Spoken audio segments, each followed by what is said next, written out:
ஓம் நமோ நாராயணாய. தாயார் திருவடிகளே சரணம். கிருஷ்ணா சரணம். ஆண்டாள் திருவடிகளே சரணம்.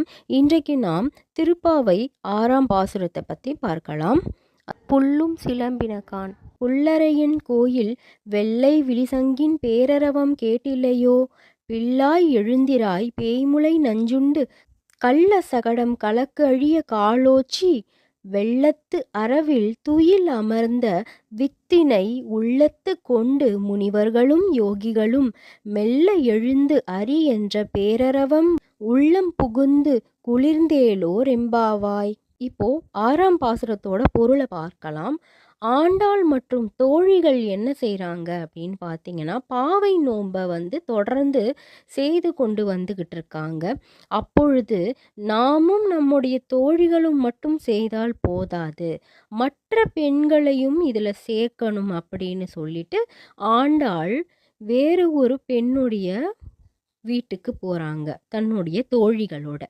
அங்கே போய் ஆண்டாள் மற்றும் உள்ளே இருக்கக்கூடிய அந்த பாவை, அதாவது அந்த சிறுமியும் 2 பேரும் பேசிக்கிறாங்க. அதையே இந்த பாசுரத்தின் விளக்கமாக அழகாக சொல்லியிருக்காங்க. ஆண்டாள் முதல்ல சொல்றாங்க, புல்லும் சிலம்பினகான், அதாவது பறவைகளுடைய சத்தங்கள் உனக்கு கேட்கவில்லையா தோழியே அப்படின்னு சொல்லிட்டு, புல்லரையான் கோவில், அதாவது புல்லரையான் அப்படி என்றது புல்ல என்பது பறவைகளை குறிக்கிறது. அரையான் என்பது அரசன், அதாவது பறவைகளின் அரசனான கருடன் தன்னுடைய நாயகனான பெருமாளின் இருப்பிடமான கோவில், அந்த கோவிலில் இருக்கக்கூடிய வெள்ளை விழிசங்கின் பேரரவம் கேட்டில்லையோ. வெள்ளை விழிசங்கு காலை எழுந்தவுடனே பெருமாளை துயில் எழுப்புவதற்காக அங்கே இருக்கக்கூடிய சந்நியாசிகள் இந்த வெள்ளை சங்கை எடுத்து ஊதுவார்களாம். அப்பொழுது பெருமாள் துயில் எழ வேண்டும் என்பதற்காக. ஆண்டாள் சொல்றாங்க, உனக்கு இந்த பறவைகள் போடக்கூடிய சத்தம்தான் கேட்கவில்லை. கருடனின் அரசனான பெருமாள் கோவில்ல பெருமாளை துயில் எழுப்புவதற்காக ஊதக்கூடிய அந்த வெள்ளை சங்கின் பேரரவம், மிக பெரிய சத்தம், அதுவுமா கேட்கல அப்படின்னு ஆண்டாள் தோழியை பார்த்து சொல்றாங்க. பிள்ளாய் எழுந்திராய், போதும் நீ தூங்குனது, எழுந்திராய் அப்படின்னு சொல்றாங்க. ஆனால் தோழிக்கு உள்ளே இருந்து எல்லாமே கேட்குது. ஆனால் பதில் சொல்ல அவங்க இன்னும் ஆரம்பிக்கல. பேய்முலை நஞ்சுண்டு கிருஷ்ண அவதாரத்தில் பூதனை என்ற ஒரு அரக்கியை கம்சன் கிருஷ்ணரை கொல்வதற்காக ஏவி விட்டிருந்தான். அந்த அரக்கியோட வேலையே என்ன என்று பார்த்தீங்கன்னா, குழந்தைகளை கொல்வதுதான். அதே போல விஷம் கலந்த பாலை கிருஷ்ணருக்கு கொடுத்து அவரை கொல்ல வேண்டும் என்பதற்காக இந்த பூதனை வரா. அதை பார்த்தவுடனே கிருஷ்ணர் பூதனையை வதம் செய்து விடுகிறார் மற்றும் பூதனையுடைய ஜீவாத்மாவையே வெளியே எடுத்து விடுகிறார். எதற்காக நான் பூதனையுடைய கதைகளெல்லாம் கேட்க வேண்டும் அப்படின்னு தோழி கேட்குறாங்க.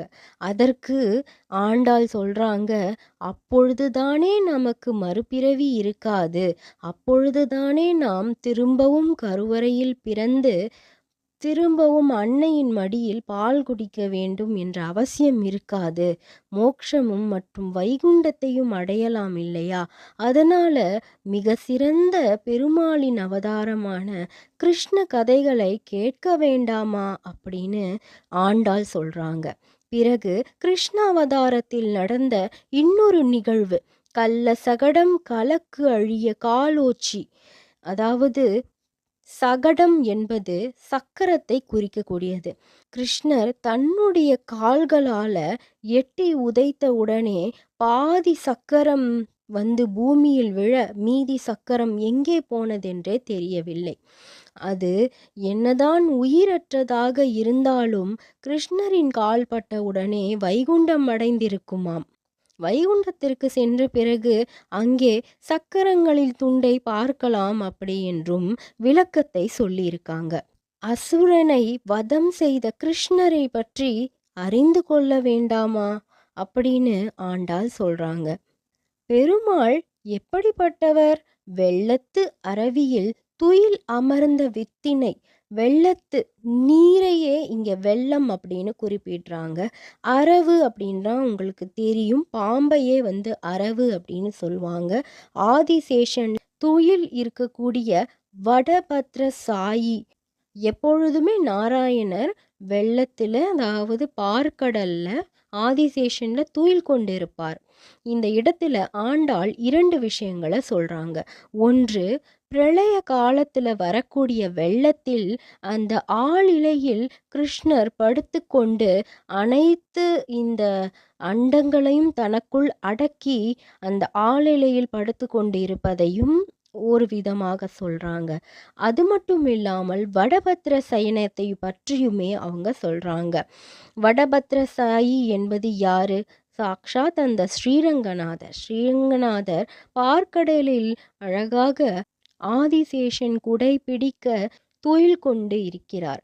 அதையும் குறிப்பிட்டு அமர்ந்து வித்தினை உள்ளத்து கொண்டு முனிவர்களும் யோகிகளும், இத்தகைய பெருமாளை தன்னுடைய உள்ளத்தில் கொண்ட முனிவர்களும் யோகிகளும் மெல்ல எழுந்து அரி என்ற பேரரவம் உள்ளம் புகுந்து குளிர்ந்தேலோர் எம்பாவாய். முனிவர்கள் என்பவங்க எப்பொழுதும் பெருமாளின் நாமத்தையும் அவரை பற்றி நினைத்து கொண்டே இருப்பவர்கள். யோகிகள் யோகங்களை செய்பவர்கள். இவங்க இருவருமே ஹரி என்ற அந்த பெருமாளை மனதினுள் வைத்திருக்காங்களாம். அதனால மெதுவாக எழுந்திருக்கிறாங்களாம் காலையில எழுந்துக்கும் பொழுது. ஏனென்றால் வேகமாக எழுந்தா தன்னுடைய மனதில் இருக்கக்கூடிய பெருமாள் அப்படியே அசைவு வரும் என்பதற்காக மெதுவாக எழுந்து ஹரி அப்படின்னு பெருமாளை கூப்பிடுறாங்களாம், துயிலிழ சொல்றாங்களாம் என்ற பேரரவம். அப்படி அந்த முனிவர்களும் யோகிகளும் ஹரி அப்படின்னு கூப்பிடக்கூடிய அந்த நாமத்தை கேட்கும் பொழுது அந்த நாமம் உள்ளம் புகுந்து குளிர்ந்தேலோர் எம்பாவாய். குளிர்ந்து விடாதா? மனமே குளிர்ந்து அமைதி அடையாதா? அப்படின்னு ஆண்டாள் தன்னுடைய தோழிகிட்ட சொல்லி எழுந்து பெருமாளை வணங்க சொல்லி அழைக்கிறாங்க. இதுவே 6ஆம் பாசுரத்தின் விளக்கமாகும். ஓம் நமோ நாராயணாய. தாயார் திருவடிகளே சரணம். கிருஷ்ணா சரணம். ஆண்டாள் திருவடிகளே சரணம்.